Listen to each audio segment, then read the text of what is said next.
मिलने नहीं दिया, और ये बारहा बार आ रहा है। हमें बताया जाए जनाब स्पीकर कि जिस आइन के तहत हम सारों ने ओथ उठाया है, क्या इस आइन की हैसियत वो क्या है? क्या वो जेल सुपरिटेंडेंट उस आइन के ताबे आता है या नहीं आता? क्या वो जेल सुपरिटेंडेंट किसी गवर्नमेंट के ताबे है या नहीं है? क्या वो जेल सुपरिटेंडेंट किसी कोर्ट के ताबे है या नहीं है? या वो जेल सुपरिटेंडेंट जिसका नाम असद वड़ाइच है, वो as a power on to himself है और वो डिसाइड करेगा कि मैं आइन के मुताबिक जो कोर्ट्स बनी है उन जज साहिबान का ऑर्डर मैं नहीं मानूंगा? तो हमें बता दिया जाए जनाब स्पीकर, जिस मुल्क में रूल ऑफ लॉ है ही नहीं, वो मुल्क कैसे चलेगा? जनाब स्पीकर, ये निज़ाम नहीं चल सकता इस तरह। मैं यहाँ पे अपने सारे ऑपोजिशन मेंबर्स की तरफ से यहाँ पे मैं कहता हूँ कि आज जो ओथ लिया गया है उसका नल एंड वॉइड डिक्लेयर किया जाए। वो गैर आईनी है और इनकी कोई हैसियत नहीं है।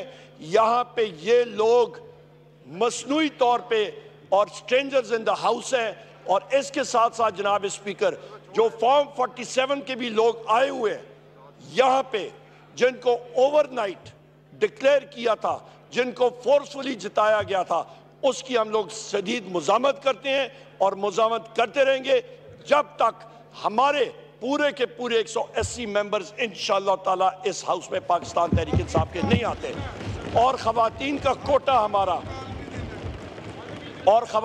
कोटा हमें नहीं मिलता। आखिर में जनाब स्पीकर,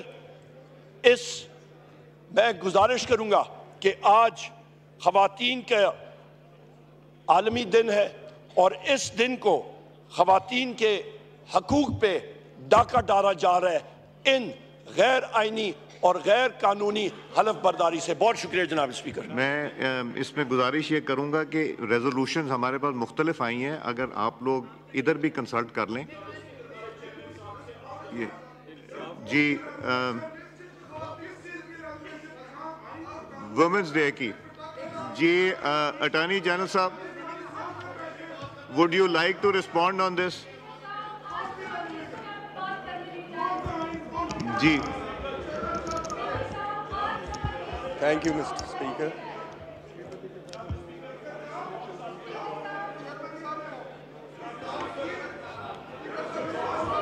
नहीं, अब ये जवाब देंगे। उमर साहब तशरीफ रखें, इनको जना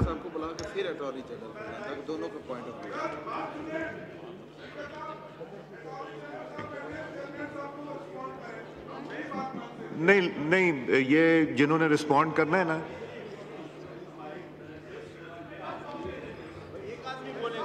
चलें बात कर लीजिए। ठहरिए जी, माइक खोलें।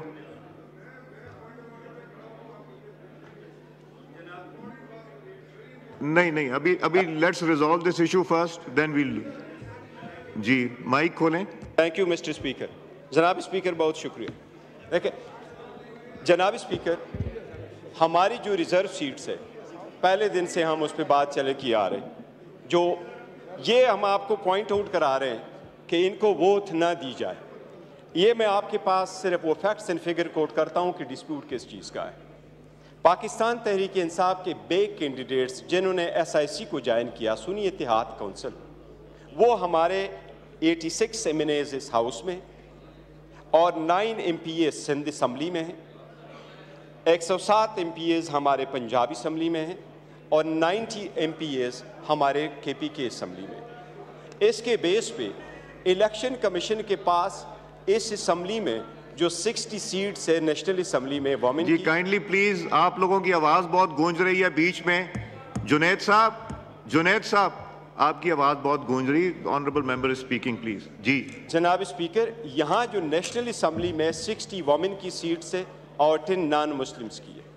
बाकी प्रोविंसेस में जो सीट है उसको बेस पे इलेक्शन कमीशन ने जो सीट प्रिजर्व रखी थी हमारे लिए सब्जेक्ट टू देयर डिसीजंस, वो सीट्स है 8 वमेन सीट KPK असम्बली से जो हमारे आने थे उनके लिए प्रिजर्व कर दी, 12 वमेन सीट पंजाब से जो आने वाली उनके लिए रिजर्व कर दी और 3 नॉन मुस्लिम के लिए रिजर्व कर दी इस असम्बली में। ये 23 सीट्स हैं। इसके अलावा जो केपी के असम्बली में है वहाँ 21 वोमेन की सीट्स है। पंजाब असम्बली में हमारे 24 MPA की सीट्स है और नॉन मुस्लिम की सिंध असम्बली में 2 वोमेन की सीट्स है। KPK में 21, पंजाब में 24 और सिंध असम्बली में 2। नाम ये टोटल स्पीकर साहब 47 सीटें बनती है।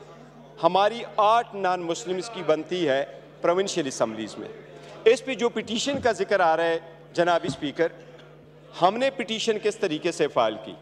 हमने 4 एप्लीकेशनें भेजी इलेक्शन कमीशन को और इलेक्शन कमीशन से हमने मुतालिबा किया कि नेशनल असम्बली और 3 प्रोविंशियल मिसरी असम्बली में हमारे वोमेन और नॉन मुस्लिम की रिजर्व सीटें दें। कमीशन ने उस पर डिसीजन देने से पहले इंतज़ार किया और 6 और एप्लीकेशन आई है दूसरी पार्टियों की। उसके बाद इलेक्शन कमीशन ने सुना, अब इनको सिर्फ नोट पर माले। 28 तारीख को हेयरिंग हुई, 1 तारीख को इलेक्शन कमीशन ने उस पर ऑर्डर किया 1 मार्च, लेकिन इलेक्शन कमीशन ने अपने ऑर्डर को अनाउंस नहीं किया। इलेक्शन कमीशन ने ऑर्डर अनाउंस किया 4 तारीख को 4 बजे दिन। 4 तारीख को 4 मार्च को इलेक्शन कमीशन ने ऑर्डर अनाउंस किया और 4 मार्च को ही नोटिफिकेशन इशू की। इसलिए जब हम पेशावर हाई कोर्ट गए तो एक नोटिफिकेशन के अलावा बाकी नोटिफिकेशनें नहीं थी, लेकिन हमने प्रिसाइसली स्पेसिफिकली पूरे पाकिस्तान की सीटों का जिक्र किया और कोर्ट ने हमें स्टे दे दिया। और स्टे में आदो प्रिसाइसली ये वर्ड लिखे थे कि the speaker shall not administer vote.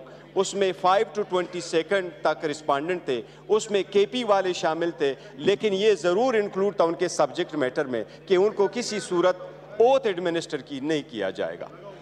वो ऑर्डर की कापी आपके पास भेजना इलेक्शन कमीशन की सवाबदीद है। इनको जब तक वो ऑर्डर सारे हाई कोर्ट फैसला नहीं करती वो आपके पास कम्युनिकेट हुआ होगा। अगर वो आपके पास नहीं तो वो हाई कोर्ट का काम है, क्योंकि स्टे का मैटर हाई कोर्ट खुद इंप्लीमेंटेशन बेंच भेजती है और इलेक्शन कमीशन भेजता है। उससे पहले इनको ओथ एडमिनिस्टर करना उस ओथ की वायलेशन है और हमारी राइट की वायलेशन है। हम ये पॉइंट आउट करना चाह रहे हैं स्पीकर जी। गौहर साहब, आपने बजा फरमाया ना हमें कोर्ट की तरफ से इतला आई है ना इलेक्शन कमीशन की तरफ से, तो हम अटॉर्नी जनरल का व्यू पॉइंट भी ले लेते हैं, फिर आप if you need to respond after that देख लीजिएगा जी। अटॉर्नी जनरल साहब। Thank you, Mr. Speaker. Mr. Speaker, I will not be addressing this august House on the merits of the matter because the matter is sub judice now, not just because before one High Court, which is Peshawar High Court, but also 2 other High Courts. It was taken up before the Sindh High Court and the Lahore High Court earlier today. And I would first deal with the Peshawar High Court's decision and then take this House through what happened in Lahore and in Karachi in the Sindh High Court today. Mr. Speaker, the matter before Peshawar High Court, as the learned member has rightly pointed out, related to the seats, which reserved seats for women. The 8 returned candidates which were notified by the Election Commission were impleaded as respondents in that petition. It is only those 8 reserved seats for women, the returned